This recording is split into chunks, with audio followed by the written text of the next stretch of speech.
Hello everyone, welcome to Hana Kids। आज की कहानी है सुदामा और कृष्ण की मित्रता के बारे में।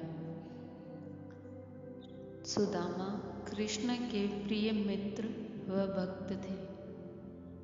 उनका विवाह ब्राह्मण लड़की से हुआ और उनके बहुत सारे बच्चे थे।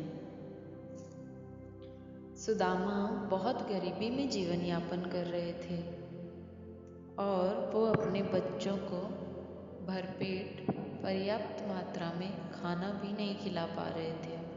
उनके बच्चे सदैव ऐसे ही करते रहते थे, माँ मुझे खाना दो, मुझे बहुत भूख लगी है, माता मेरा पेट नहीं भरा है। सुदामा की पत्नी जैसे तैसे बच्चों को खिला के सुला देती है और अपने पति का इंतज़ार करने लगती है।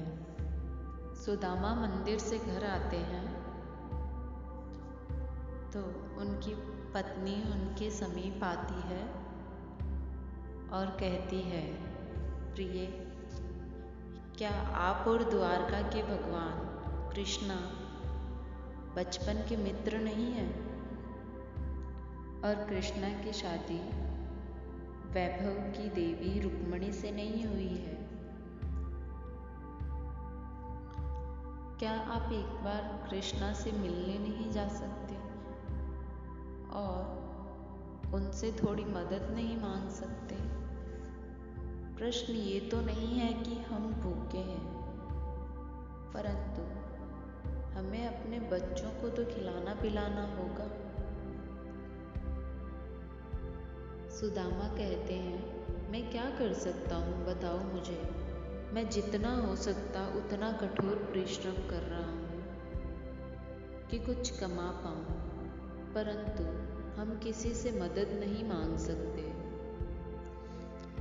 तो सुदामा की पत्नी कहती है, प्रभु मैं आपके हाथ जोड़ती हूँ, कृपया हमारे बच्चों के लिए ही सही आप भगवान श्री कृष्णा से मिलने तो जाइए। सुदामा कहते हैं, मैं अपने प्रिय मित्र से ये सब कैसे मांग सकता हूँ? तो उनकी पत्नी कहती है, मैं आपको उनसे कुछ मांगने नहीं कह रही, बस आप उनका आशीर्वाद ले आइए। सुदामा कहते हैं, ठीक है प्रिय, जैसा आप कहें। तुम मुझे ये बताओ कि वो द्वारका के भगवान हैं, तुम्हें क्या लगता है कि मुझे कोई महल के अंदर प्रवेश करने देगा? और मैं कृष्णा के लिए क्या लेके जाऊं? इतने समय बाद हम मिल रहे हैं, मैं खाली हाथ तो नहीं जा सकता। तो उनकी पत्नी कहती है, स्वामी आप कहते थे कि कृष्णा को पोहे बहुत पसंद है, आप रुकिए मैं अभी लेके आती हूँ। सुदामा की पत्नी अपने पड़ोसी के घर जाती है और एक मुट्ठी पोहा मांग के लाई और एक कपड़े में डालकर पोटली बांधकर सुदामा को पकड़ा दिया। ये लीजिए प्रभु, ये बहुत अमूल्य वस्तु तो नहीं है, परंतु श्री कृष्णा का मनपसंद खाना है, तो कृपया आप हिचकिचाइए नहीं और एक बार कृष्णा से मिलकर आइए। जल्दी से जल्दी अपने मित्र से मिलिए, और कुछ नहीं तो अपने बच्चों के लिए। और बहुत सारे मिश्रित विचारों के साथ सुदामा द्वारका के लिए निकल पड़ते हैं, केवल एक छोटी सी अपने मित्र से मिलने की आशा को लेके। उन्होंने सिकुड़े कटे फटे कपड़े पहन रखे थे, हाथ में एक लकड़ी थी जिस पर एक पोटली बंधी थी। सुदामा द्वारका में प्रवेश करते हैं जैसे ही सुदामा कृष्णा के महल के द्वार के समीप पहुंचते हैं, द्वारपाल उनको रोक लेते हैं और पूछते हैं, आप कौन हैं और महल में क्या काम है? सुदामा कहते हैं कि कृष्णा मेरे प्रिय मित्र है, क्या आप उनको बता सकते हैं कि सुदामा उनसे मिलने आए हैं? जैसे सुदामा और द्वारपाल बात कर रहे थे, कृष्णा की नज़र खिड़की से अपने मित्र की ओर पड़ी और उन्होंने सुदामा को तुरंत पहचान लिया और वो दौड़े दौड़े सुदामा की ओर आए। मेरे प्रिय मित्र, ये मेरा सौभाग्य है कि तुम यहाँ आए हो। कृष्णा ने सुदामा को गले से लगाया और हाथ पकड़ के अंदर ले गए। कृष्णा ने सुदामा को राजशाही आसन पर बिठाया और सुदामा के चरण अपने हाथों से धोए। कृष्णा का सुदामा के लिए यह व्यवहार महल के सभी लोगों को आश्चर्य में डाल देने वाला था। सुदामा खुद इतने हैरान थे कि वो अपने मुंह से कुछ ना बोल पाए। तो कृष्णा कहते हैं, सुदामा मेरे प्रिय मित्र, तुम बहुत बुद्धिमान हो और धार्मिक जीवन जीने के सभी सिद्धांत तुम्हें पता है। मुझे बहुत अच्छी तरह से पता है कि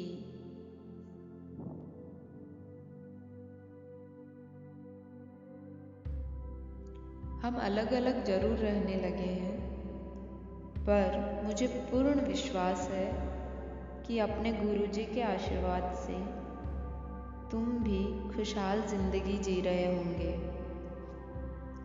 सुदामा फिर सोचने लगी, अरे कृष्णा, अगर अब मैं ये कहूँ कि मैं गरीबी में जीवन काट रहा हूँ, तो अपने गुरुजी का आशीर्वाद गलत साबित हो जाएगा।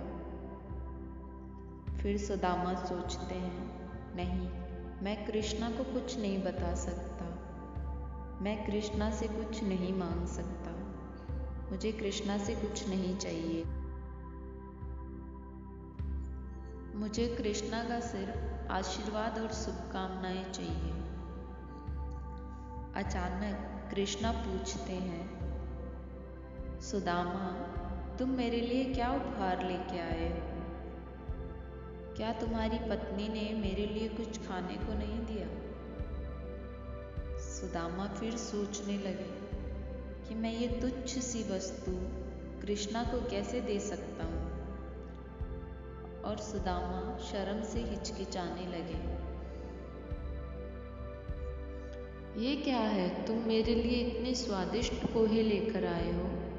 ये कहते हुए कृष्णा ने एक ग्रास अपने मुंह में लिया और जैसे ही वो दूसरा निवाला अपने मुंह में लेने लगे, रुक्मणी ने उनको यह कहकर रोक लिया कि प्रभु, एक निवाला पोहा खाने से ही न सिर्फ इस जन्म में बल्कि अगले जन्म में भी सुदामा बहुत वैभव जीवन जी सकते हैं।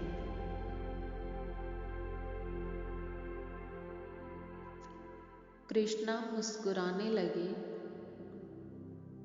और फिर सुदामा और कृष्णा ने बैठकर बहुत सारी बातें की, बहुत पुराने किस्सों को याद किया। सुदामा कृष्णा से कुछ नहीं मांग पाए और अंततः सुदामा ने कृष्णा व रुक्मणी से विदाई ली।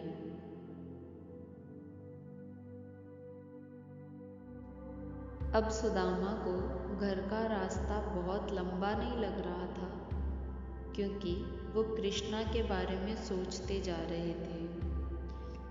जैसे ही घर पहुंचे, उन्होंने देखा उनकी झोंपड़ी की जगह एक बहुत बड़ा सा महल खड़ा हुआ है, जैसे ही वो अंदर गए, उनकी पत्नी व बच्चों ने नए कपड़े पहने हुए थे और उनका स्वागत करने के लिए दरवाजे पे खड़े थे। सुदामा खुद को बहुत भाग्यशाली महसूस कर रहे थे कि उनके मित्र ने उनके प्यार के बदले ये सब दिया, जिससे अब उनके बच्चे कभी भूखे नहीं सोएंगे। I hope you like this story. Thanks for watching. Please like, share and subscribe.